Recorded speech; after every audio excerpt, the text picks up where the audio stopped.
मैं अपने इस चैनल पर आप सभी का हार्दिक अभिनंदन करता हूँ।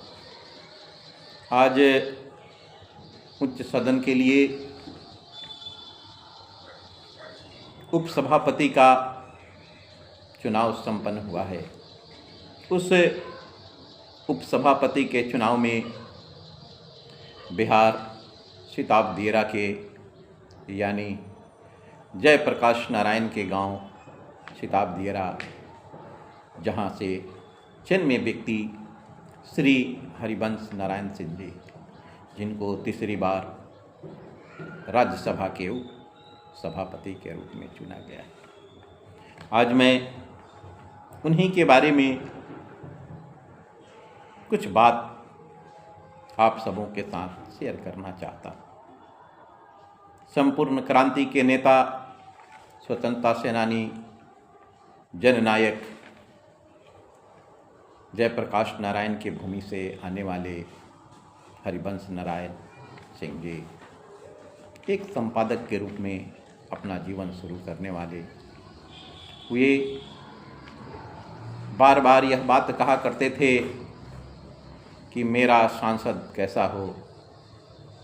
आज उनको अपने ऊपर ही इन सभी का परीक्षण करने का समय आ गया हुआ है।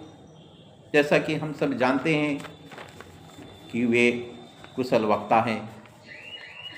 उनकी वाक्यकर्ता में, उनके कार्यशैली में, उनके व्यवहार में देश ने देखा है और उनके इस लचीलापन के कारण पूरे देश में उनका मान बढ़ा भी है। राज्यसभा का चुनाव जब हो रहा था तो जनता दल यूनाइटेड ने जब उनको अपना उम्मीदवार नहीं बनाया तो मेरे मन में भी इस बात को लेकर के हमेशा एक संशय बना हुआ रहता था। मैं सोचता भी था, क्योंकि कुछ समय से मैं यह देख रहा हूँ कि देश के राजनीतिज्ञों में कुछ सोचने, और कुछ समय से मैं यह देख रहा हूँ कि अपने देश के राजनीतिज्ञों के अंदर कुछ सोचने और समझने की जो शक्ति है वह धीरे धीरे छिन्न होती जा रही है। ऐसे समय में हमारे ही पूर्वी चंपारण में महात्मा गांधी सेंट्रल यूनिवर्सिटी का दीक्षांत समारोह महात्मा गांधी प्रेक्षागृह राजा बाजार में संपन्न हुआ था। तो उस समय श्री हरिवंश नारायण सिंह जी अपने देश के उपराष्ट्रपति सीपी राधाकृष्णन के साथ प्रेक्षागृह मोतिहारी में आए थे और उस दीक्षांत समारोह में मुझे उनकी बातों को सुनने का अवसर प्राप्त हुआ।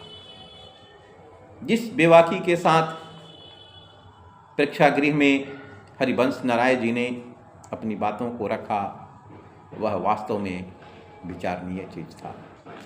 जब उन्होंने दीक्षांत समारोह के अवसर पर जब अपना स्पीच शुरू हुआ तो उन्होंने जो बच्चे यहाँ से पास आउट हुए, उनका चाल चरित्र जीवन कैसा होना चाहिए था, उसके बारे में बड़ी ही विस्तृत रूप से अपनी बातों को बड़ी बेबाकी के साथ रखा।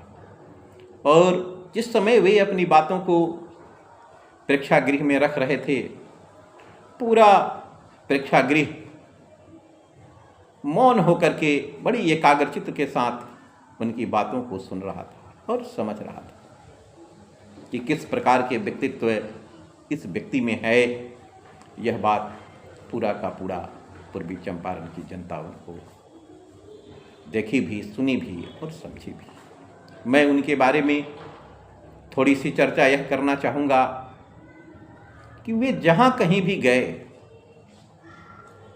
उन सभी स्थानों को अपनी कार्यों से, अपनी व्यवहारों से निश्चित रूप से प्रभावित किया है।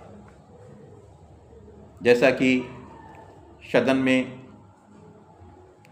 कोई ऐसा व्यक्ति उनके स्वागत समारोह में जब वहाँ पर बधाई देने की बात हो रही थी तो किसी ने उनके प्रति किसी भी प्रकार का कोई कमी का बात नहीं किया। यह उनके लिए एक बड़ी ही गुणवत्तापूर्ण चीज़ है जिसको संजोज कर रखना अत्यंत आवश्यक है। उसी के सहारे कोई व्यक्ति अपने व्यक्तित्व को उन्नत बनाता है। एक बार की बात है कि मैं पटना गया तो पटना के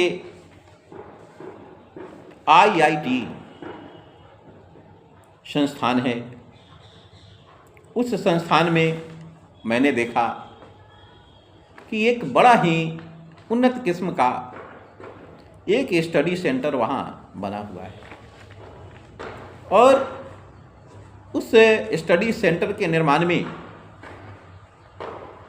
उन्होंने यानी कि हरिवंश नारायण सिंह ने अपने MP फंड को जिस तरीके से उन्होंने उपयोग किया वह काबिले तारीफ है। उस संस्थान में जब मैंने देखा तो उस यूनिवर्सिटी के अंदर चर्चा शुरू हुई। मैंने पूछा वहाँ के लोगों से जब मैं गया वहाँ कि इस संस्थान को हरिवंश नारायण जी ने अपने ही MP MLA फंड से बनवाया है, तो भाई इसका मकसद क्या है?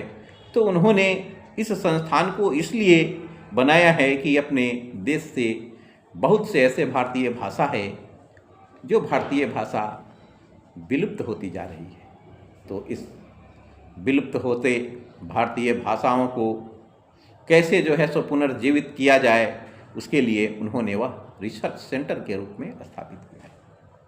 उसके बाद एक सेंटर उन्होंने मगध यूनिवर्सिटी में भी खोला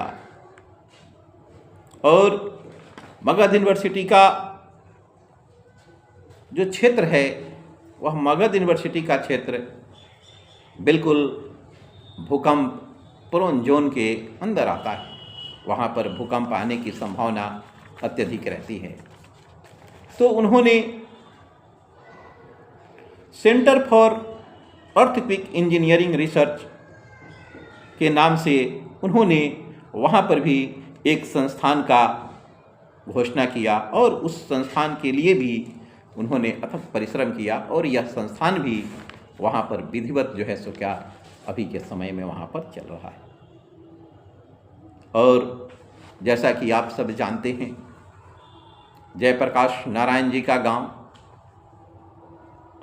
वह भी एक ऐसा स्थान है जहाँ पर नदी की जलधारा के कारण वहाँ पर भूमि का कटाव होता ही रहता है और वह किधर के तरफ से कटेगा और किधर के तरफ से जुटेगा, यह भी जो है सो एक बहुत बड़ा विषय जो है वहाँ के लोगों के लिए था। तो इसके भी अध्ययन के लिए उन्होंने एक संस्थान का स्थापना उन्होंने किया। आप सब जानते हैं कि पटना के अंदर एक आर्यभट्ट यूनिवर्सिटी है जो नॉलेज के लिए जाना जाता है। उस संस्थान में भी उन्होंने इसके लिए भी एक स्टडी सेंटर खोलने का काम किया। यह निश्चित रूप से एक सराहनीय काम है। इन सब काम का किसी भी तरीके से कितने भी प्रशंसा किया जाए यह बिल्कुल कम है। इसलिए चौथा चीज उन्होंने तब के प्रधानमंत्री स्वर्गीय चंद्रशेखर जी के ऊपर भी उन्होंने एक किताब का